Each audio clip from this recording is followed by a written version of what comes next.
Good evening, ladies and gentlemen. Welcome to Calls. This is the 2025 Waste Management Phoenix Open Data Dive Show.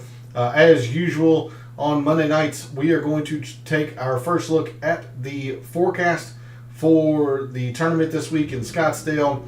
We're going to take a deep dive into the statistics around TPC Scottsdale, what has generally played well in years prior, and we are going to dig into some of the research that I did post to social media earlier today. So we've got a lot to cover. Let's get into it. All statistics provided tonight and every night are from FantasyNational.com. It is the best golf analytic tool out there for your money. Go check out FantasyNational.com. You will not regret it. In the description to the video, there are links to all of the social media. First off, my X and Instagram, where, as I just alluded to, I posted some research regarding past winners of the Waste Management Phoenix Open, some patterns that they all share, and players in the field this week who fit those patterns. There were only 10 based on the criteria that I found earlier today. So if you want to see the weekly research that I do on the PGA Tour, give me a follow at your preferred social media site. X is also where I place my weekly betting cards and top player usage in the DFS contest I play. That comes out every Wednesday after the DFS Tactics show. So if you want to see the wagers that I've made that particular week and the players I'm using most often in my lineups, give me a follow over at X. Lastly, for social media, Gabe's handle is in the description. He writes a great article called The Fringe. Really is a wonderful way to start your week of preparation. Can't recommend it enough. Make sure you are subscribed to that article. It is free to do. And go show him some support. Follow him over on social media as well. And then lastly, for this intro, we are live. Chat's open. Want to hear from you all. Have you made any wagers when the odds boards came out today? If so, who do you like this week? Is Scotty your overwhelming favorite, which seems to be the case, at least in the betting markets? What style of players do you think generally play best here? So feel free to jump in chat, make your opinion heard. As always, if you're not able to watch the show live, jump into the comments. I'll also answer any questions there. But let's get into it. Let's dig into the weeds of the data for the 2025 Waste Management Phoenix Open.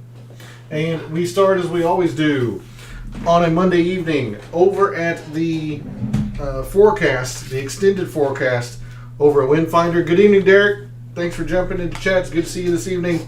I am doing well. I had quite a few errands to run today, so did get some research posted over to social media, at least over to X, and I'll be happy to share some of that towards the end of the show this evening. I have a strong feeling that I'm going to be focused on one particular type of player, but that'll be seen throughout the show, I'm sure, this evening.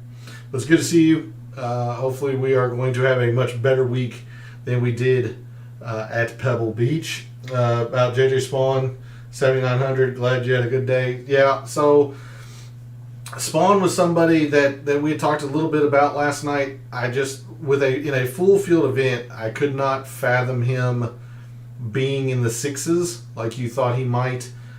Hearing 7,900, just full transparency, I haven't even looked at pricing yet, and I generally don't until I start making my mixed condition model, generally on Tuesdays. So I don't really have any idea on pricing. I know Scotty 12,000 even, but other than that, I don't really know much. I just could not fathom Spawn being in the sixes. I thought he would be low sevens, but to be fair, he has had a decent start to the season. I'll try to remember to check on him when we go to Fantasy National. Scotty's 12. I think when I reserved my lineups, I think I'd seen that, as I'm going through and reserving. But let's get through this weather here, and then we'll start really talking about some of the players and the metrics and the shot types that we want to focus on this week.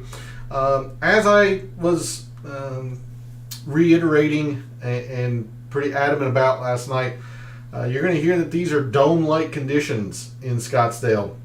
Not necessarily a controlled environment necessarily, but almost feels that way.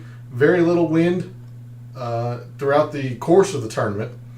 highs in the low to mid 70s. I mean, just perfect weather on task or on deck here at TPC Scottsdale this week. So based on this forecast, no wave advantage, no wind to look at. Of course, we'll update this at the beginning of Wednesday night's show and see if perhaps a small wave advantage develops, but I can't imagine there being one, and there generally isn't for the Waste Management Phoenix Open. So there's a look at the extended forecast. I mean, literally nothing in terms of wind, no rain, just perfect conditions for this week seems to be on the docket. So we'll move to Fantasy National, and as I was mentioning, I was going to try to remember JJ Spawn here. I'm not terribly surprised that he's 7,900, although I could envision him being lower. But look, he's already had a top 5 at the Sony. I mean, he's 4 for 4 in making his cuts. 3 for 3 if you really want to be technical about it, since Pebble Beach was a no-cut event. But a top 5 already, a top 15. He's started off the year strong, so it makes perfect sense that Spawn is right in the middle of the price board, considering several of the big names that we have this week, and then balancing that out with some Korn Ferry Tour guys, the graduates, players that are getting sponsors exemptions, things of that nature. So 7,900 makes about perfect sense to me. You'll see that I've got this sorted already. We're not going to go too much into much review from last night, just due to the fact that this has generally been a pretty average difficulty style event. 2 rounds of easy last year, sandwiching 2 rounds of average, or alternating, I should say. The easiest was 2021, where rounds 2, 3, and 4 were very easy. The cut was -2, and that's the lowest it has been, at least since the renovation in 2014. TBC Scottsdale underwent renovation essentially right after the tournament in 2014. Renovation from April to about November. And you see, since then, the cut line has hovered right around even, and the easiest was that year that I just mentioned in 2021 with -2. So we don't have anything in terms of scoring in this filter. You could look at average. This is just personal preference. I don't like looking at that filter per se. Curious on what your mad scientist play is going to be this week. Well, I wish I could tell you. I really don't. I don't know until I make the mixed condition model, see some of the pricing. I certainly have one player in mind, at least as of right now, based on his odds of winning the tournament. I definitely put in a very long shot wager today, but again, have no idea what his price is. Also don't know what his ownership is. Ownership is a lot of that too. That's why it's a mad scientist play, is that not only are they cheap, but they're low owned, because it can go sideways quickly, but it's allowing you to build unique styles of lineups. So I definitely have a name in mind, but we'll have to wait for Wednesday to see how it shakes out. So as I mentioned, no average or no difficulty relative to par. This is also 7,261 yards. So while it is slightly shorter in terms of length, still falls right into this mid-length category, and I don't like using that one either. You could look at calm winds. I would have to back out of the 2025 filter that I have selected. So instead, why don't we just go ahead and go right into Microsoft Excel and take a really deep statistical look at TBC Scottsdale. And again, this is only going back 5 years. I only go back 5 years because so many things change on the PGA Tour. Players change caddies, courses go under renovation. So you can agree or disagree with the length of data that I usually go back. I'm just giving you my reasoning for it. So as we look at TPC Scottsdale in the 4 major statistical strokes gained, you'll see that off the tee carries quite a bit of weight, and we saw that all throughout last night, particularly for the winners.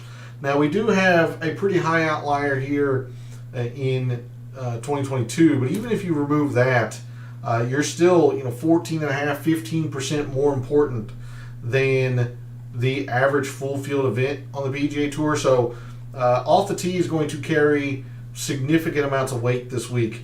And then skipping ahead, the driving distance, I wish as a statistician this was more consistent. We've had 2 years where distance didn't matter at all. We've had 1 year where it really mattered, another year that it was highly important, and then that kind of averages out to being somewhat important, I guess, right around this 10.6 mark. It's very inconsistent from year to year, which as a statistician I don't like. But generally speaking, 3 of these 5 years, the distance has really mattered. It's about on par with the Genesis. And you think about the players who have won the Genesis or at least played well in recent Genesis Opens. Hideki, granted, we're not going to be at Riviera next week due to the wildfires and all that. But distance generally matters at the Genesis. And Phoenix is actually just slightly more important for players who finish in the top 30. So we're going to have quite a bit of emphasis in off the tee. Approach we had the lowest kind of factoring last year in the most recent 5 years, but it's been fairly consistent. You go from a 2 to a 2.5. That's pretty darn consistent. I believe this is going to be slightly less than the full field PGA Tour average. We're still going to have quite a bit in approach. You see a 2.2 here, despite the fact that the Arnold Palmer Invitational is a big second shot type deal. It's right around the Arnold Palmer. So we're going to have quite a bit in approach as well. I am a little surprised to see just how much around the green for 3 of these years has mattered. A little surprising because I don't think of Phoenix as around the green. This is probably more so when the professionals are attacking the par 5s and 2, or considering their play on the drivable par 4, 17th, things of that nature. I don't think around the green is something that we're going to want to focus on this week. This is just my inclination because the statistics kind of back it up. What we definitely need to focus on is putting. And unfortunately, I was not able to get in touch with Gabe today to see what his thoughts are.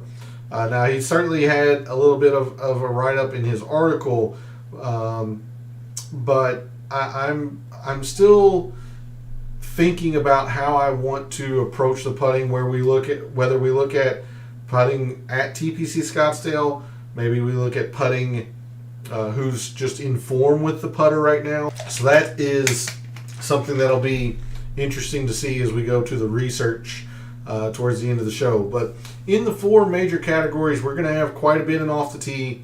We aren't going to ignore the approach, even though it suggests that it's slightly less than full field course average. Putting is right around full field course average, around the green is slightly more, but that's just my lean. I just don't see around the green being too terribly important around Phoenix. We move to distance and greens and fairways. We talked about the distance. We're going to be looking at some distance this week. 3 of these 5 years, the distance has been important. 2 years it hasn't. So if we actually move across, 33% more important than the average full field course. I don't think fairways are going to matter much. They did a lot in 2022, My guess is the wind had picked up a little bit and it was a little more difficult to play out of the rough. But generally, that's not the case here in Scottsdale. So more so looking at the Bombers potentially. And I know this from Gabe's article. He's actually going to do total driving, which Fantasy National doesn't have. What that is you would take driving distance and fairways gained and kind of mesh those together. Greens, good drives. That good drives number seems, I was going to say slightly high, but it is basically right at full field average. Greens right around full field average. Not sure how much we're going to want to focus on that. Again, the rough is not long here at Scottsdale, so it's not difficult to play from. We do have a fairly low outlier here, so I wonder how does that change it too much? 5% more important, not a whole lot. Rough's not difficult to play out of here, so it's more so I've got this focus on off the tee, and that's where I leaned with a lot of my wagers today. And at least conceptually thinking about players that I want to focus on. We talked about it in the research that I posted online or over on social media. So a lot to do with off the tee today. Moving to scoring, as you mentioned last night, that these par fives are gettable, Derek. However, they just don't seem to add a whole lot for players that finish in the top 30, at least Eagles. Now, birdies is slightly more important or slightly higher than the average full field course, but there's not a whole lot in the Eagles. Say your long shots, Eric Van Rooyen or Lucas Glover.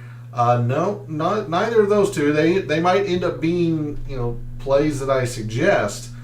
Eric Van Rooyen is kind of interesting, considering how well he has played. On freewheeling driver-heavy courses like in Mexico. That makes some sense, but it's neither of those two. It was neither of those two. So not a whole lot of Eagles. We've got, again, a whole lot of inconsistency among the birdies.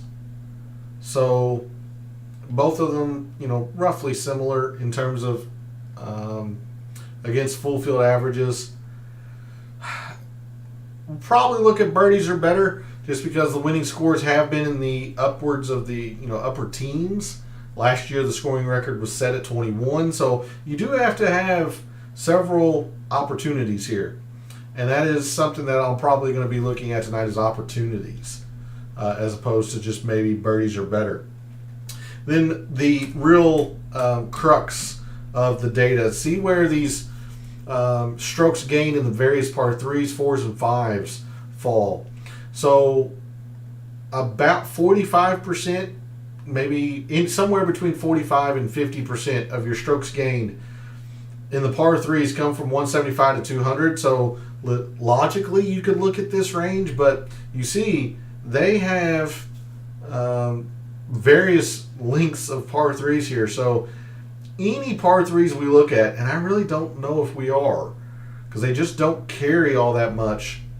And we saw that for the top 10s, the top 5s, our winners last night in Fantasy National. They just don't seem to carry a whole lot. In fact, they are 4% less than the average full field event. So anything in par 3s would be done in total, but I don't see much here. Par 4s, different story. Par 4s, more than half of the strokes gained come from 450 to 500, and you see just how much of the rest of that. So I would venture to say, what is this? 3.75. So roughly 80% of the strokes gained in par 4s fall in these two ranges. So we're probably just going to be looking at those ranges. Yes, that means we are ignoring the drivable par 4 17th, but you see it hadn't added a whole lot in the past 5 years. It just hasn't. 0.46 and a 0.2 out of 4.4 in total. I want to sprinkle money on Villegas. See, it's the biggest odds in his top 10 this year, but he's you're along the right thought process. However, there is somebody that has a historical top 10. Actually, I think he might have a historical top 5 here. He's also got a top 10 this calendar year, and he's been very good off the tee early this year. So I'll give you those hints, and when we go to Fantasy National, I'll see if you can't maybe figure out who I'm talking about there. I will say that when I wagered him this afternoon, he was 200 to 1. I liked that price quite a bit because I think he's pretty sneaky. So yeah, par fours, we're going to be focused almost entirely in these two ranges. Yes, that means we're ignoring the the drivable one, but the statistics say that is reasonable to do. Par fives, very quickly, almost all in the 550 to 600, which makes sense. All three measure to this length on the scorecard. You see that they do occasionally fall under 550 when they move tees and pins, but I think it's probably accurate to look at 550 to 600. The par fives, not carrying a whole bunch, 8% less. Whereas you see how much the 450 to 5 par fours are against the average full field event on the PGA Tour. And then lastly, the raw numbers probably won't mean too much, but we will look at some proximities. Now, the 150 to 175 is where the majority of approach shots come at TPC Scottsdale. But I want you to notice that the exception of 75 to 100, the extremely close approach shots, all of these, you'll just have to take my word for it. It's off the just off your screen. It's positive. All of these are positive against the full field course average, particularly total procs. But it's not been very consistent. We've had 2 years where it wasn't, 3 years where it was. This is a really low number. It's actually been a negative a couple times. 150 to 175 is we've got, again, this inconsistency here where 3 years it mattered, 2 years it didn't. Now the 200 plus does. I don't know if we want to look at 200 plus, but that does mean that par fives are fairly important because there's not a whole lot of 200 plus approaches on par fours here, considering that let me see, let's go back to par fours. They don't play the par fours over 500 yards. They just don't here.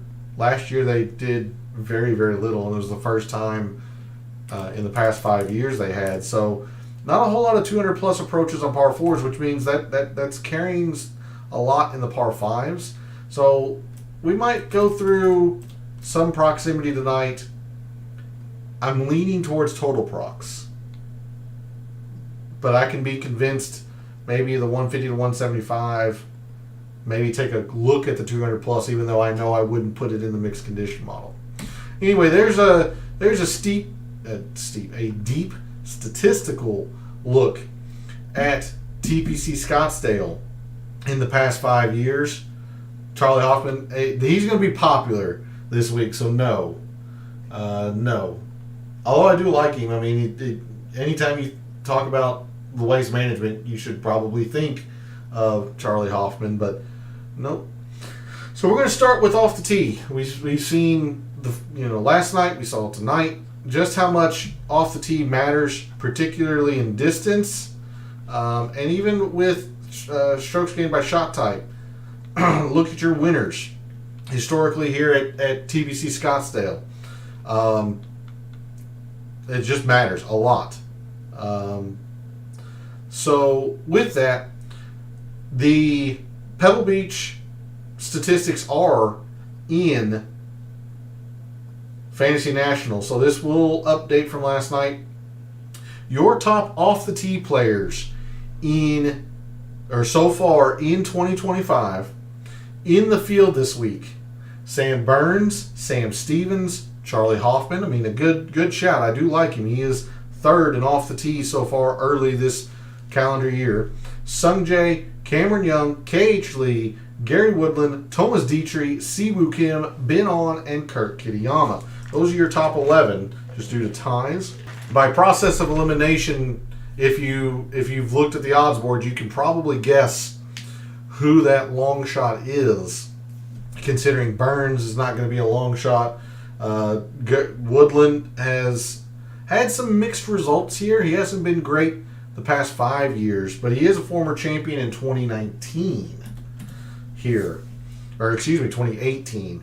He also has another top 20 or top 10 the year after that, but in his past 4 tries, he hasn't been very good. Now, obviously, he's been dealing with a lot of health issues and all of that, so that could explain some of it. He is a former champion here, and when he is healthy, he is he is a major champion. He is one of the better players on tour, so maybe you can forgive a couple of these. He seems to be pretty hit and miss on the greens here.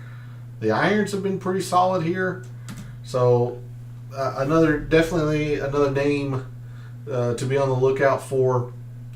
But I'm actually, I'll go ahead and spoil it. I'm pretty excited about K.H. Lee. K.H. Lee this week. You see his strokes gained when it's average, for what it's worth. I don't put a whole lot of stock into that. If it was easy or difficult, I generally put more stock into that. But he's best when it's average, which is generally what Scottsdale is. K.H. Lee top 10 the Farmers. I don't know if many people realize that. And despite missing the cut at the Sony and missing the cut at the Amex, his off the tee game has been very strong. And it generally is. But it's been very strong.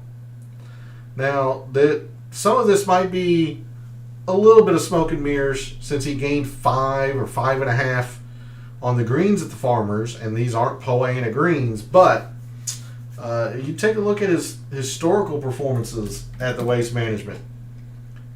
He runner-up a few years ago. Hadn't played here since, but he has had a lot of success here. Hey, good evening, Phil. Thanks for jumping in the chat. Much appreciated.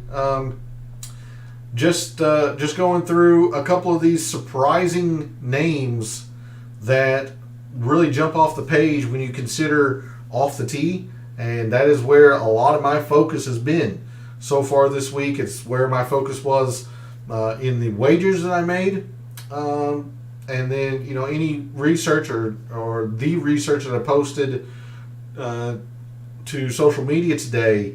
A couple of the criteria really focused around off the tee. So, we talked about Charlie Hoffman. Sam Stevens has been fantastic to start 2025.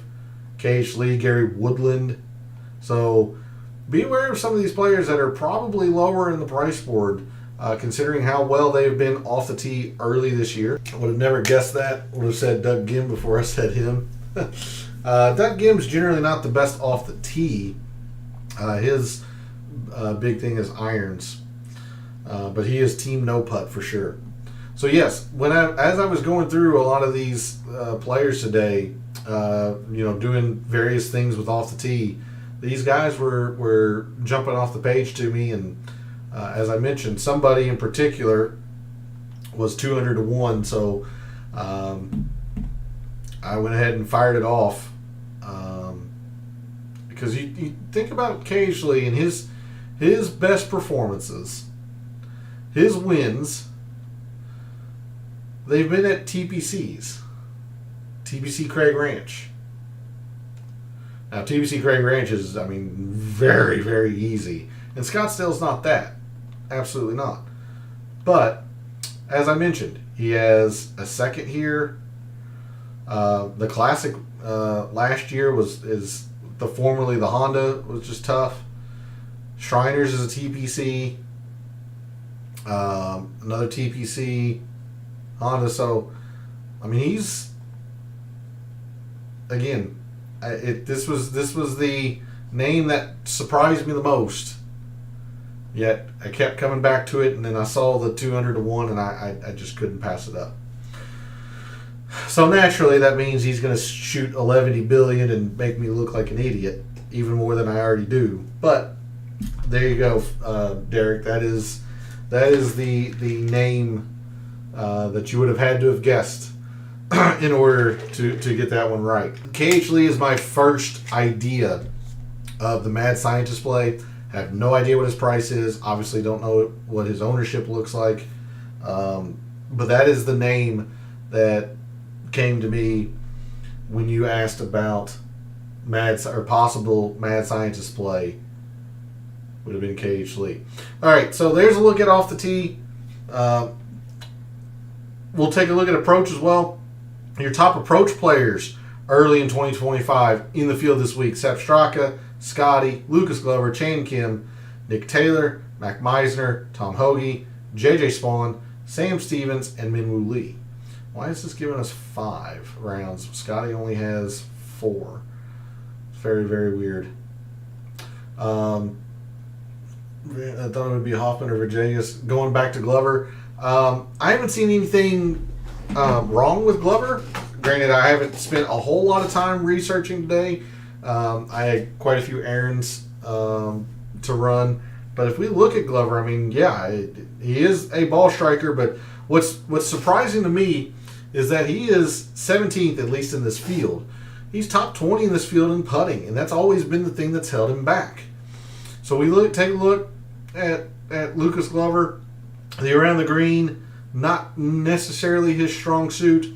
I don't think you can expect him to make 4.5 very often on the greens, but there's no denying that he's in good form with the putter. Little uncharacteristic to lose at the American Express. It's just a bad tournament, but yeah, top 25, a top 5. I don't see anything wrong with it. Being this far away from the start of the tournament, we have no idea what his ownership is. He might be pretty popular considering he's in good form. Taking a look at his prior performances here, doesn't look like he's had a bunch of success. His best is a top 30 way back in 2011. So one thing that I do know about Scottsdale is that this course is, I believe, in the top 5 in terms of predictability year over year, meaning prior success leading to more success. Most often, Augusta, the Masters, is the most predictive on tour. But Scottsdale is in the top 5. And so that does worry me a little bit looking at Lucas Glover and not seeing a whole lot of success. And if I look for Phoenix, yeah, a couple more top 40s, nothing to get excited about. Yeah, I don't know. That's a little that's slightly troubling for me with Lucas Glover, but no denying the fact that he is in really, really good form, particularly with the putter at the moment, which is not something you can say often for Lucas Glover. Anyway, so there's a look at your top approach players. Again, I was not able to get in contact with Gabe, so I'm not sure how he's approaching putting. I think for tonight, we're just going to take a look at putting in 2025, and then if something in the research maybe directs us a different direction, we'll come back to it. But your top putters so far early this year in the field this week: Adam Schenk, Lee Hodges, Brent Snedeker, Sammy Valimaki, Echeverria, Andrew Novak, who's been very good to start 2025. Batia, surprisingly, has been putting very well early on this year. Sung Jae, Brendan Todd, Austin Eckroat, Jesper Svensson, and Emiliano Grillo. Here's your top putters in 2025 so far. Let's go to fairways and greens. We're going to take a look at distance. Let's just take a look at distance. Top distance players: Goddard, Woodland, Keith Mitchell, Rico Hoey, Wyndham Clark, EVR, so good shout there. Derek, you mentioned Van Rooyen earlier in the show. Just out of curiosity, how's he been at the Waste Management? Missed the cut in 2021. Missed the cut in a 50th. So, again, like Lucas Glover, leaving a lot to be desired in that regard. Clanton, Hoffman, and Tom Kim are your top distance players. Tom Kim being 10th. He's gained some distance. They were talking about that at Pebble, how much distance he has gained recently. So, been playing really, really well. I mean, the results don't show it, but like he's been hitting his irons very, very well. You want to talk about somebody that's flushing it right now? It's Tom Kim. He really is. He just hadn't putt very well lately. And he's never been a Denny McCarthy or a Brendan Todd type putter, but he's also never been this bad. You see in his career, he's the slightest of slight under tour average. He's never been this bad. So, maybe something there as well. Yeah, I think that's all we're going to do for distance. I'm actually going to skip scoring because I do want to show off some of the research today. So let's go into proximity. Actually, no, I don't want to skip scoring because I want to look at opportunities. Your top opportunities gained players so far early this year in the field this week. Sepp Straka, Bobby Mack, Justin Thomas, Mark Hubbard, Sungjae, Eckroat, Ricky. A little fewer rounds than some of these guys, but Ricky, JJ Spawn, Carson Young, Joel Damon, and Andrew Novak. So if any of these guys are giving themselves lots of opportunities and putting well, you probably going to want to look at those guys. I think Austin Eckroat was up there in terms of putting. I believe Sungjae was fairly high. I could be wrong with that. You see people who avoid hazards. Yes and no. That would be more so in the fairways and the greens. So you would have to think about TPC Scottsdale, and it seemed, at least from my memory, and I don't know the course, inside and out, but I'm pretty sure that the most of the trouble is on the left. You think about 17, the water's on the left. 18 has the church pew bunkers to the left. Technically, the water's on the left too, but short and left. I'm thinking 10 and 11, they're left. So you would want to look at driver left and driver right avoid. And I thought it was on this page. Might be on the individual players page view. Distance and accuracy. Yeah, like this driver left and driver right avoid. So really you would probably want something like driver left would be my guess. Again, you would have to go through hole by hole and determine where you think the trouble is.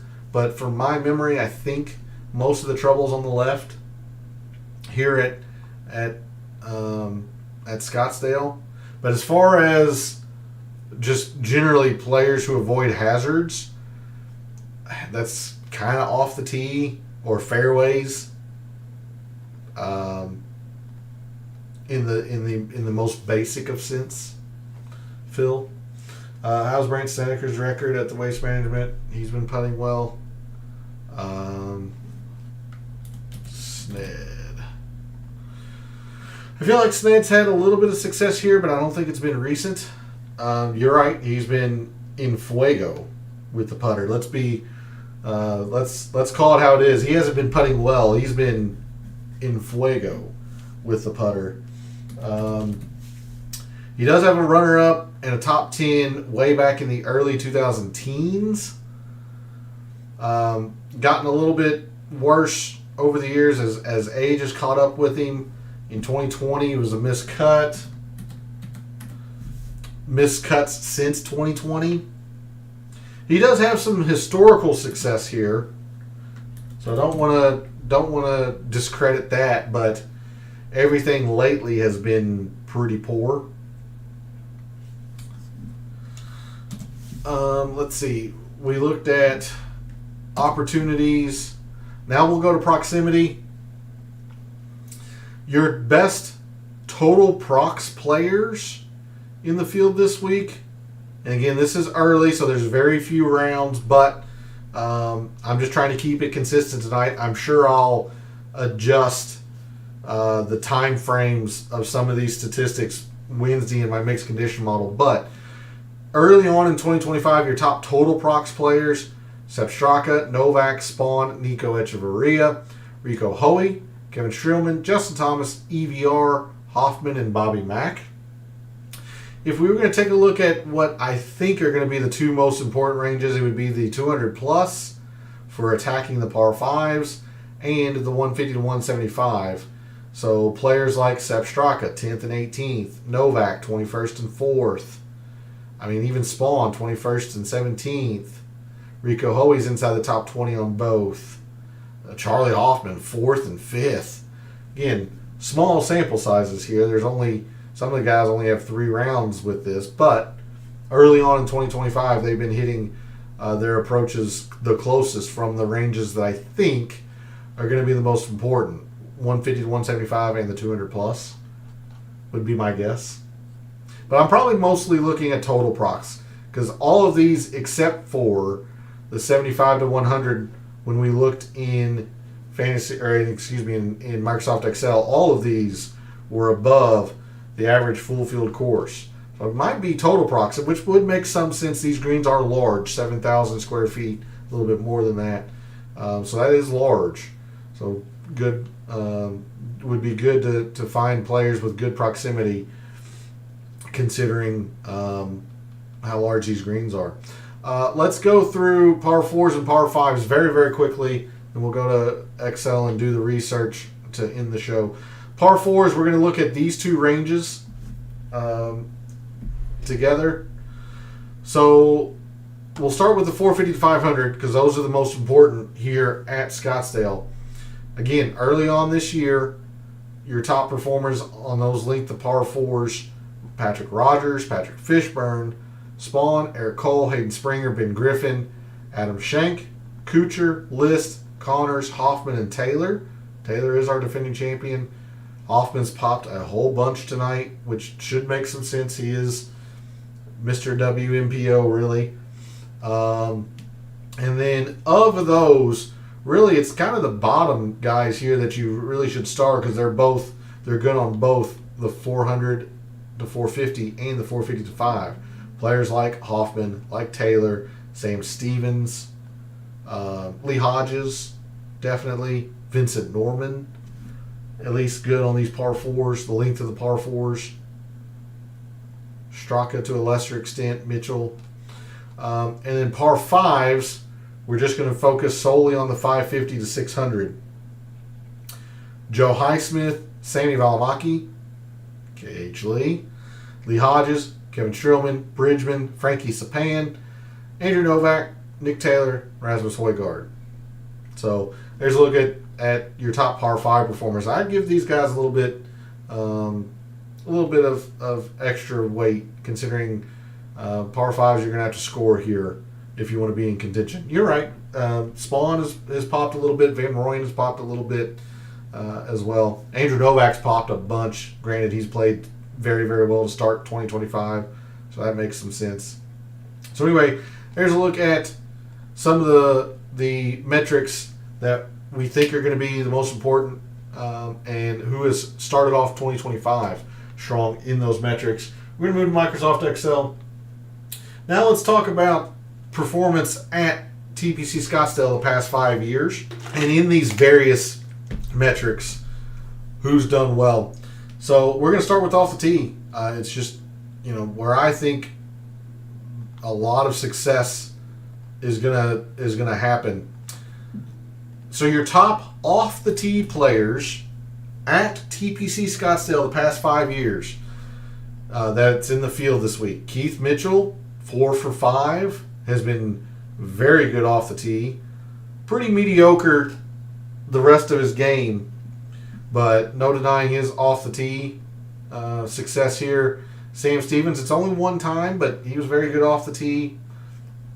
No surprise, Scotty, and why he's done so very well here, because he's combined his all-world ball striking with good putting.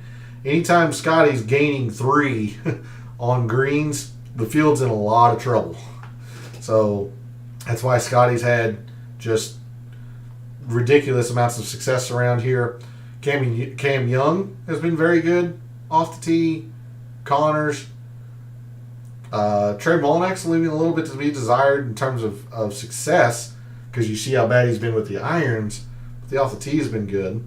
Justin Thomas, Rogers, Fitzpatrick, List, Sung Jae 4 for 4, Sahith Theegala 3 for 3. Look at Sahith Theegala. Sahith Theegala's been very good around TBC Scottsdale, so don't ignore Theegala. Yeah, we're going to skip approach because I do want to get into the research. Let's look at putting. Your top putters at TPC Scottsdale the past 5 years in the field this week. Ryan Fox, it's only one event, so I don't want to go too crazy with that. But he did putt well his one time. See, Theegala's putt very well here. No surprise with Brendan Todd. He's just a world-class putter. Kitayama has putt well here twice. Billy Horschel, 5 for 5 at the Waste Management. Some more down, a little bit further down here. Sam Burns, Scotty, inside the top 10 in terms of putting. Here or actually exactly 10th.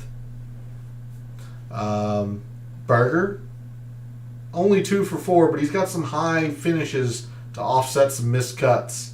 He's putt well.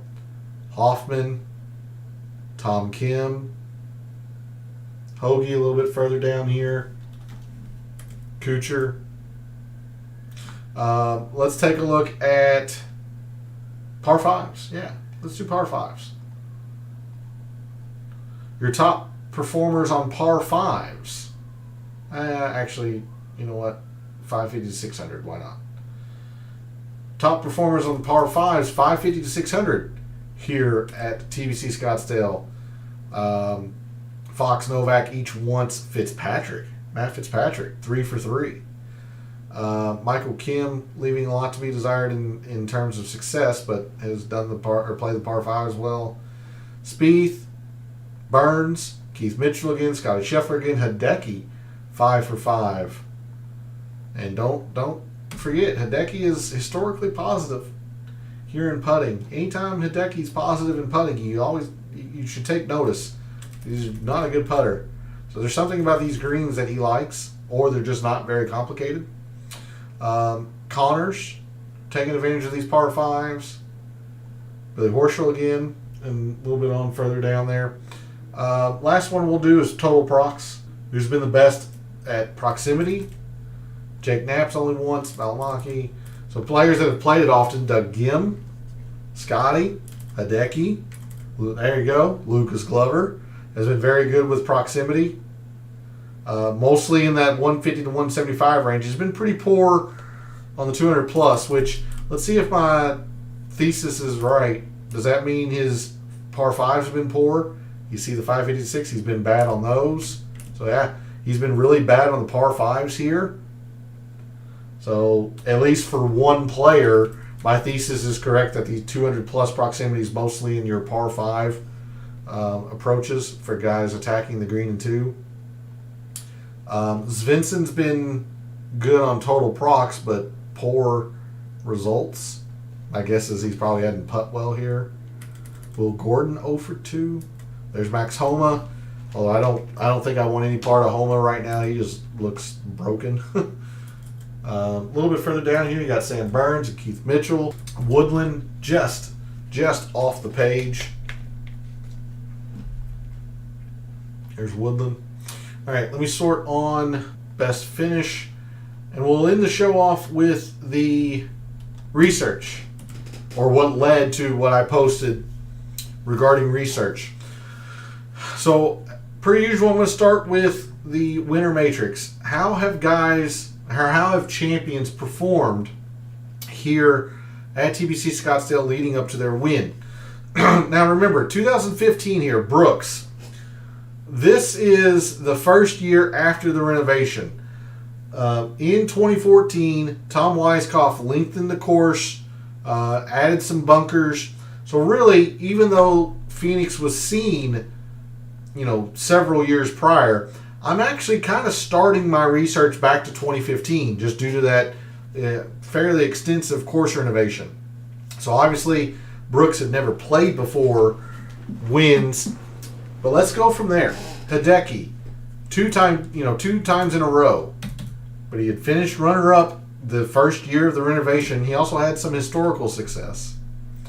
Gary Woodland missed the cut a little bit, but he had a top 5 and a top 20 in years prior, so he's at least familiar with the course. Ricky, top 5, runner-up. Webb, top 20, runner-up. Brooks wins again.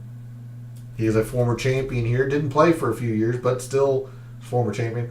All of these guys, literally all of them, with the exception of Brooks, had a prior top 10 at the Waste Management. Nick Taylor finished second the year before. Scotty wins it twice in a row, but he also finished top 10 before he wins. Brooks is, the slight outlier here, but he had, at least when he won in 2021, he had won before. Webb had a lot of success. Ricky had a lot of success. Woodland, his success was more historical, but he at least had some success. So first thing you look at when trying to, at least on the odds boards, and think about players that might win this thing, look for players who have had a historical top 10 here. Preferably recently, like Nick Taylor, like Scotty. Doesn't have to be. I mean, you see Brooks, you see Gary Woodland. Doesn't have to be, but recently, preferably. But they've at least had a top 10 at some point. All right, let's take a look at how some of these champions have played early on in that year. I mean, since that new calendar year. So Nick Taylor didn't have a lot of success immediately, but he already had a top 10 in that new calendar year. 2023's winner, Scotty. Scotty, top 15, top 10. Scotty again, top 20, top 25. Brooks, 2021, coming off the injury. This is a little bit more excusable. He had 2 missed cuts. But look at all the performance here from the guys that have won. They had a lot of success early, or at least had a tournament with some success. Runner-up, top 10, and a top 15. 2019's winner, is that Ricky? 2019 is indeed Ricky, so he only played once, knocking the rust off at the Farmers. So a little bit of an outlier there, but a third. Top 20, top 10, top 10. So look for guys who have already had some top 10s. If you want to extend it a little bit further, top 20s. I think I listed top 20 online or on social media. So look for guys who have had already a top 20 early on this season. And then take a look at the overwhelming consistency of 2 particular statistics in general. This chart up here is the champion's most recent event. So Nick Taylor came in off of playing Pebble. Scotty had come in off playing the Amex and the Farmers, etc. Look at this. Other than Nick Taylor, who was slightly less than field average off the tee at Pebble, look at that. Every single winner, Nick Taylor being the exception, every single winner gained off the tee their prior event. That's why I'm so high on it. Every single champion had gained in distance compared to their peers coming into the event. Your last 5 champions also gained on approach. So they are really in form ball striking wise. And that's why I've got such a heavy emphasis with ball striking this week. They are in form, and it's not just the most recent tournament either. Like Nick Taylor he's generally not great off the tee anyway. But look at his irons. His irons were really, really good coming in. Scotty, self-explanatory. Scotty again. Like, these guys have been in form ball striking wise. You don't see a whole lot of red here. And if you do, other than maybe Ricky, they usually have some green to back it up too. Now, putting was a little bit hit and miss. It's a little bit inconsistent. Nick Taylor's just a very good putter. Scotty's not all that great. 2021 is that Brooks. Ricky had lost at the Farmers, so putting was a little bit hit and miss, but that's what I've been focused on. In form ball striking. They've also been gaining distance compared to their peers, and they have a historical top 10. So there were 10 names. Which way am I going there? 10 names that fit the 4 criteria that I put over on social media. If you're interested in knowing who those 10 are, my handle's in the description. I ask that you go check that out over there. But that is what the research has led for me this week. That's going to be the show this evening. Thanks to Derek and Phil for jumping in chat. Very much appreciated. Thanks to everyone else out there who tunes in, watches, listens, supports the channel by liking the videos, commenting, and subscribing. Always appreciate it. Love what I do. Taking a very in-depth look at golf statistics, giving you a statistician's view of what he sees, trying to help us all win a little bit of money in the process. Coming off a very, very poor week, we're going to try to right the ship for the greenest show on grass, TBC Scottsdale, and the Waste Management. My show, there is no show on Tuesdays. It'll be Wednesday, the DFS Tactics show. So same time on Wednesdays, Sundays, Mondays, and Wednesdays. Thanks to you two again. Thanks to everyone else out there. If you didn't catch the show live, make sure to put your opinions in the comments. I'll always get to those as well. Thanks again for all of the wagers you've made so far this week for the Waste Management Phoenix Open, for all of the wagers you're thinking about making this week for the Waste Management Phoenix Open. And until I see you Wednesday night for the DFS Tactics show, may all your bets be profitable.